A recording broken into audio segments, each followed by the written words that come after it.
नमस्कार। अदम्य एकेडमी के ऑनलाइन प्लेटफॉर्म पे आप सभी का स्वागत है। जैसा कि थंबनेल में आप पीछे देख रहे हो, क्या है सीएए। ये बहुत चर्चा का विषय है, आजकल करंट का मुद्दा भी है, सब जगह दिख रहा है, सोशल मीडिया पे, इंस्टा पे, फेसबुक पे, सब जगह यही दिख रहा है, यूट्यूब पे वगैरह कि सीएए क्या होता है। सीएए इसके बारे में हम पूरी जानकारी लेके आए हैं, तो देखते हैं हम क्या नोटिफिकेशन में है, सब कुछ सारी चीजें देखेंगे। तो चलिए शुरू करते हैं सीएए के बारे में। सीएए इसका पूरा नाम क्या है? Citizenship amendment act. ये क्या है, इसके बारे में सारी चीजें हम एक एक चीज देखेंगे। देखो, नागरिकता संशोधन अधिनियम। नागरिकता संशोधन अधिनियम मतलब कि किसी ऐसे लोग जो पिछले कई सालों से भारत में रह रहे हैं और अन्य देशों से आए हैं, तो वो लोग, उन लोगों को भारत की नागरिकता देने के लिए एक एक्ट लाया गया, एक अधिनियम लाया गया है कि उन लोगों को भारत की नागरिकता दी जाए। तो इसका क्राइटेरिया क्या है, किन किन लोगों को मिलेगा, सारी चीजें देखेंगे। कौन से देश से आए हुए लोग हैं, सारी चीजें हम इसमें देखेंगे। इसमें हमें बताया गया है कि नागरिकता संशोधन अधिनियम है 11 मार्च 2024 को पूरे भारत में लागू हो गया है। पूरे भारत में क्या हो गया है, लागू हो गया है। इसमें सीएए में कौन कौन से, सीएए का मतलब तो पता चल गया, सिटीजनशिप अमेंडमेंट एक्ट। ये पूरे भारत में लागू कर दिया। कौन सी तारीख को किया है? 11 मार्च को 2024। 11 मार्च 2024 को पूरे भारत में लागू कर दिया गया है। अब कौन कौन से लोग आते हैं जिसे भारत की नागरिकता मिलेगी और किन किन देशों से आते हैं उन्हें मिलनी चाहिए, तो वो सारी चीजें हम देखेंगे। ऐसे समुदाय कौन कौन से, हिंदू, सिख, ईसाई, जैन, बौद्ध और पारसी लोग शामिल है। कौन कौन से? हिंदू है, सिख है, ईसाई है, जैन है, बौद्ध है और पारसी लोग। इन लोगों को भारत इस अधिनियम के अंतर्गत शामिल किया गया है कि इन लोगों को भारत की नागरिकता मिलेगी। और कौन से देश के ये लोग आएंगे? हिंदू, सिख, ईसाई, जैन, बौद्ध, पारसी कौन से देश से आएंगे? कौन कौन से? तो हमारे 3 पड़ोसी देश जो मुस्लिम बहुल प्रदेश है, उन देशों से आने वाले लोग कौन कौन से हैं? सबसे पहले तो है पाकिस्तान, फिर है अफगानिस्तान और तीसरा है बांग्लादेश। बांग्लादेश तक के इन लोग, ये जो लोग हैं हिंदू, सिख, ईसाई, जैन, बौद्ध और पारसी लोगों को ये देश में शामिल किया जाएगा और उन्हें भारत की नागरिकता दी जाएगी। और कब से कब तक दी जाएगी? तो देखिए, मैं आपको यहाँ पे एक चीज बताई गई है आपको, 31 दिसंबर 2014 या उससे पहले ऐसे लोग जो 31 दिसंबर 2014 या उससे पहले भारत में आके शरण ले ली, ऐसे लोग कौन कौन से लोग तो पता चल गया, इन कम्युनिटी के लोग हैं। 31 दिसंबर 2014 से पहले भारत में शरण ली थी, उन लोगों को भारत की मान्यता दी जाएगी, नागरिकता दी जाएगी। और नागरिकता देने के पीछे मेन कारण क्या है कि वह लोग यहाँ रह तो रहे हैं मगर उन्हें भारत की सुविधाएं, भारत के सभी चीजों का और नागरिकता का उनको प्रयोग नहीं करने को मिल रहा है, उन्हें सारी चीजें, सुविधाएं नहीं मिल रही। इसलिए केंद्र सरकार ने और संसद ने मिलकर यह फैसला लिया है। आगे भी देखते हैं, इसमें बहुत सारी चीजें बताई गई है, क्या क्या है हम पूरे नोटिफिकेशन को देखेंगे। सीएए में जो भी है सरकार ने बता दिया है हमें कि कब कब ये होगा, लागू होगा, सारी चीजें बता दी गई है। देखो, इसमें बताया गया है 3 देशों के गैर मुस्लिम शरणार्थी, मतलब मुस्लिम कम्युनिटी को छोड़कर ऐसे लोग जो सीएए में शामिल होते हैं, उन्हें 3 देश कौन कौन से मैंने बता दिया, अफगानिस्तान है, पाकिस्तान है और बांग्लादेश है। तीनों देश बता दिए गए हैं। इन देशों के हिंदू, सिख, जैन, बौद्ध, पारसी और ईसाई कम्युनिटी के लोगों को भारत की नागरिकता दी जाएगी। फिर इन्हें करना क्या होगा, कैसे नागरिकता दी जाएगी, तो सारी चीजें इसमें बताई गई है। प्रोसेस से चलेंगे हम लोग। देखो, यहाँ लिखा हुआ है नागरिकता संशोधन अधिनियम 2019 क्या है?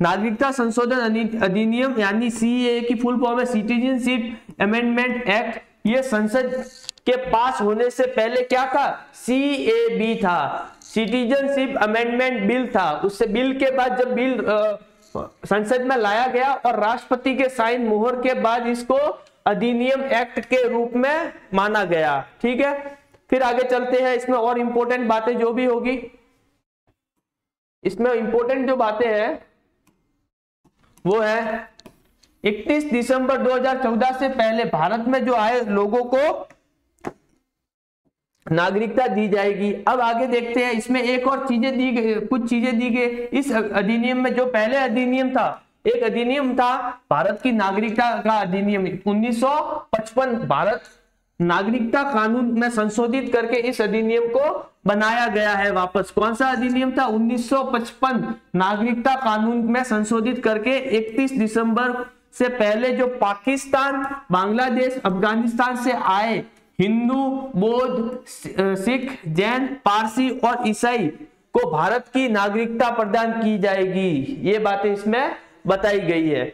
अब उसमें एक और चीज है कि पहले उनको ये था कि 11 वर्ष भारत में रहना जरूरी था, 11 वर्ष तक भारत में रहना जरूरी था, और वो भी 2014 से पहले आए हुए होने चाहिए थे।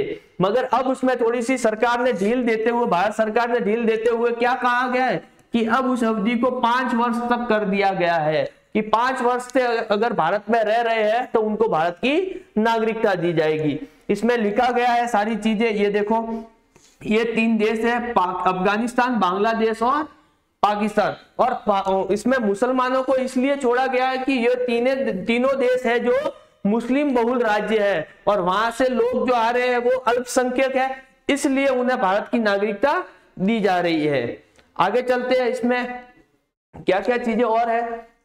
सीएए लागू करने से लाभ क्या है? देखो, सीएए लागू करने से क्या है कि ऐसे लोगों को, विदेशियों को नागरिकता मिल जाएगी जिन्हें भारत में रहकर भी उन्हें भारत की मूलभूत आवश्यकता या सुविधाओं का फायदा नहीं मिल रहा था।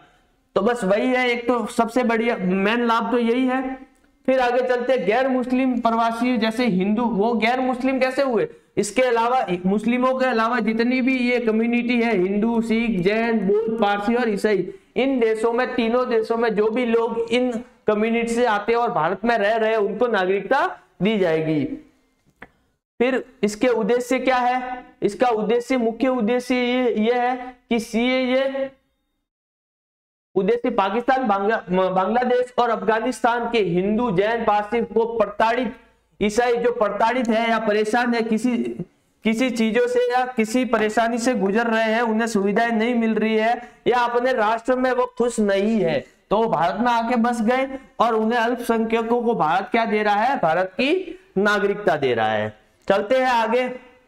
अधिनियम मैंने बता दिया, 1955 के अधिनियम भारत नागरिकता कानून में बदलकर इसे वापस क्या किया गया है? संशोधित करके सीएए में बदल दिया गया है।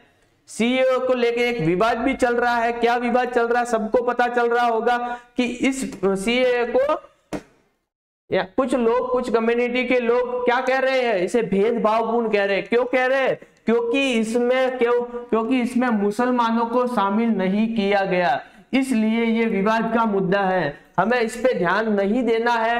ये सरकारी तौर पर सारी चीजें होती है, आधिकारिक तौर पर होती है, तो हमें इस पे ध्यान नहीं देना है। हमें बस ये पता करना है कि सीएए क्या होता है और किस पर लागू होता है, कैसे काम करता है, सारी चीजें ये पता होनी चाहिए। हमें फैसले लेने का अधिकार नहीं है अभी से, ठीक है।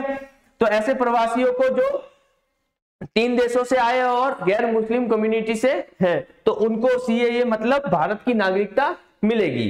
फिर आगे चलते हैं, इसमें कुछ और इंपोर्टेंट बातें हो तो सीएए लागू होने से किसे मिलेगी नागरिकता, तो आपको पता चल गया है किसे किसे नागरिकता मिलेगी। अगले पेज पे जाते हैं। ऐसे देखो, इसमें लिखा है वही की बातें, तीन मुस्लिम बहुल पड़ोसी है, जो बाकी धर्म के जो नागरिक है उन्हें मिलेगी नागरिकता।